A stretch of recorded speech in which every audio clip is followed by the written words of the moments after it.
ਹਰਜੋਤ ਸਿੰਘ ਜੀ, ਅਗਲੀ ਜਿਹੜੀ ਹੈ ਨਾ ਬੜੀ ਇੱਕ ਜਿਹੜੀ ਗੱਲ ਆ ਨਾ, ਬੜੇ ਚਿਰ ਤੋਂ ਗੱਲ ਇਹ ਹੁੰਦੀ ਆ ਰਹੀ ਹੈ, ਇਮੀਗ੍ਰੇਸ਼ਨ ਦੇ ਨਾਲ ਜੁੜੀ ਹੋਈ ਗੱਲਬਾਤ ਆ। ਯੂਐਸ ਨੇ ਚੇਤਾਵਨੀ ਦੇ ਦਿੱਤੀ ਹੈ, 2-3 ਦਿਨ ਪਹਿਲਾਂ ਦੀ ਜਿਹੜੀ ਇਹ ਖਬਰ ਆ। ਯੂਐਸਜੀਐਸ ਨੇ ਚੇਤਾਵਨੀ ਜਿਹੜੀ ਉਹ ਦੇ ਦਿੱਤੀ ਆ।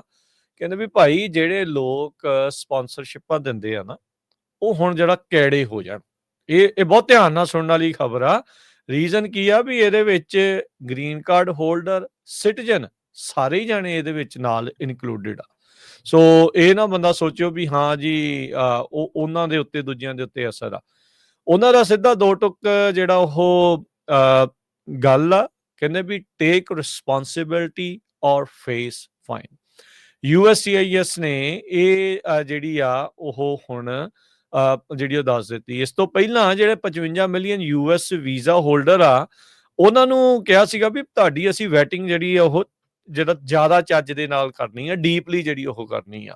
ਤੇ ਅੱਜ ਥੋੜੇ ਦਿਨ ਪਹਿਲਾਂ ਜਿਹੜਾ ਯੂਐਸਸੀਆਈਐਸ ਆ, ਉਹਨਾਂ ਨੇ ਇਹ ਜਿਹੜਾ ਉਹ ਕਹਿ ਦਿੱਤਾ ਆ ਮਾਈਗ੍ਰੈਂਟ ਸਪਾਂਸਰਸ ਨੂੰ ਵੀ ਭਾਈ ਆਪਣਾ ਟੈਬ ਪੇ ਕਰੋ।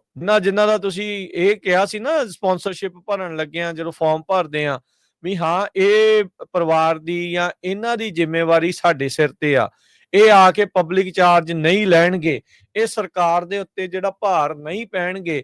ਉਹਨਾਂ ਨੇ ਕਿਹਾ ਵੀ ਭਾਈ ਜਾਂ ਤਾਂ ਹੁਣ ਰਿਸਪੌਂਸਿਬਿਲਟੀ ਚੱਕੋ, ਨਹੀਂ ਤਾਂ ਤੁਹਾਡੇ ਤੇ ਫਾਈਨ, ਲਾਸੂਟ ਤੇ ਇੱਥੋਂ ਤੱਕ ਕਿ ਜਿਹੜਾ ਆ ਪ੍ਰੋਸੀਕਿਊਸ਼ਨ ਵੀ ਕਰਾਂਗੇ, ਤੁਹਾਡੇ ਮਗਰ ਵੀ ਜਿਹੜਾ ਉਹ ਆਵਾਂਗੇ।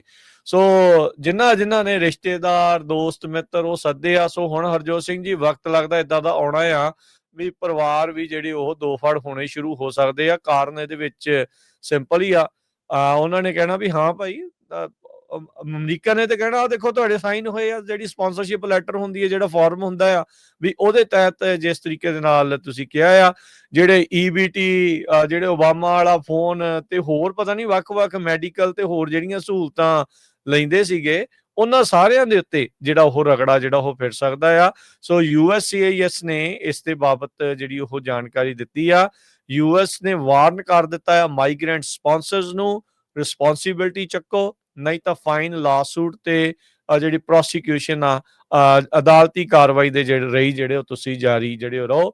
ਯੂਐਸਸੀਆਈਐਸ ਦਾ ਜਿਹੜਾ ਮੈਮੋ ਆ, ਉਹਨਾਂ ਨੇ ਕਿਹਾ ਜਿਹੜੇ ਉਹ ਅਮਰੀਕਨ ਸਿਟੀਜ਼ਨ ਜਿਹੜੇ ਸਪਾਂਸਰ ਕਰਦੇ ਨੇ ਮਾਈਗ੍ਰੈਂਟਸ ਨੂੰ, ਉਹ ਐਂਡ ਅਪ ਜਿਹੜੇ ਖਾਸ ਕਰਕੇ ਉਹ ਮਾਈਗ੍ਰੈਂਟਸ ਜਿਹੜੇ ਕਿ ਟੈਕਸ ਪੇਅਰ ਫੰਡਡ ਬੈਨੀਫਿਟ ਚੱਕਦੇ ਨੇ, ਚਾਹੇ ਉਹ ਫੂਡ ਸਟੈਂਪ ਆ, ਹਾਊਸਿੰਗ ਅਸਿਸਟੈਂਸ ਆ, ਉਹ ਫਾਈਨੈਂਸ਼ੀਅਲੀ ਲਾਇਬਲ ਆ ਤੇ ਉਹਨਾਂ ਦੇ ਉੱਤੇ ਕ੍ਰਿਮੀਨਲ ਚਾਰजेस ਤੱਕ ਵੀ ਜਿਹੜੇ ਉਹ ਲੱਗ ਸਕਦੇ ਆ। ਯੂਐਸਸੀਆਈਐਸ ਦੇ ਜਿਹੜੇ ਸਪੋਕਸਮੈਨ ਮੈਥਿਊ ਟ੍ਰੈਗਸਰ, ਉਹਨਾਂ ਨੇ ਜਿਹੜਾ ਇਹ ਹੁਣ ਐਲਾਨ ਕੀਤਾ ਆ। ਕਹਿੰਦੇ ਵੀ ਇਹ ਕ੍ਰੂਸ਼ਲ ਆ ਸਪਾਂਸਰਸ ਦੇ ਲਈ ਤੇ ਏਲੀਅਨਸ ਦੇ ਲਈ ਵੀ, ਆਪਣੀ ਜਿਹੜੀ ਫਿਜ਼ੀਕਲ ਰਿਸਪੌਂਸਿਬਿਲਟੀ ਆ, ਓਬਲੀਗੇਸ਼ਨ ਆ, ਵੀ ਉਹ ਆਪਣੀ ਪੂਰੀ ਕਰੋ, ਨਹੀਂ ਤਾਂ ਜਿਹੜਾ ਫਾਈਨੈਂਸ਼ੀਅਲ ਬਰਡਨ ਜਿਹੜੇ ਤੁਸੀਂ ਪੁਸ਼ ਕਰ ਰਹੇ ਆ ਅਮਰੀਕਾ ਦੇ ਉੱਤੇ, ਅਮਰੀਕਨ ਟੈਕਸ ਪੇਅਰ ਦੇ ਉੱਤੇ ਜਿਹੜਾ ਉਹ ਪਾ ਰਹੇ ਆ, ਉਹ ਟੋਟਲੀ ਗਲਤ ਆ।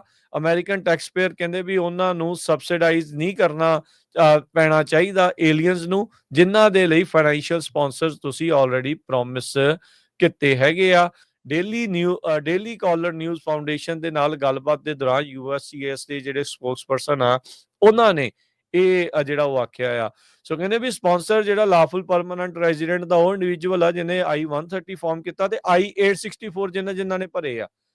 ਮੈਨੂੰ ਨਹੀਂ ਲੱਗਦਾ ਹਰਜੋਤ ਸਿੰਘ ਜੀ ਕੋਈ ਅਜਿਹਾ ਅਮਰੀਕਾ ਦੇ ਵਿੱਚ ਆਪਣੇ ਪੰਜਾਬੀਆਂ ਚੋਂ ਕੋਈ ਹੋਊਗਾ ਜਿਹਨੇ ਆਪਣੇ ਕਿਸੇ ਰਿਸ਼ਤੇਦਾਰ ਦਾ I-864 ਨਾ ਭਰਿਆ ਹੋਵੇ, ਇਹ ਕਮਿਟ ਕਰਦੇ ਹੋਏ ਵੀ ਅਸੀਂ ਫਾਈਨੈਂਸ਼ੀਅਲੀ ਸਪੋਰਟ ਕਰਾਂਗੇ ਮਾਈਗ੍ਰੈਂਟਸ ਨੂੰ।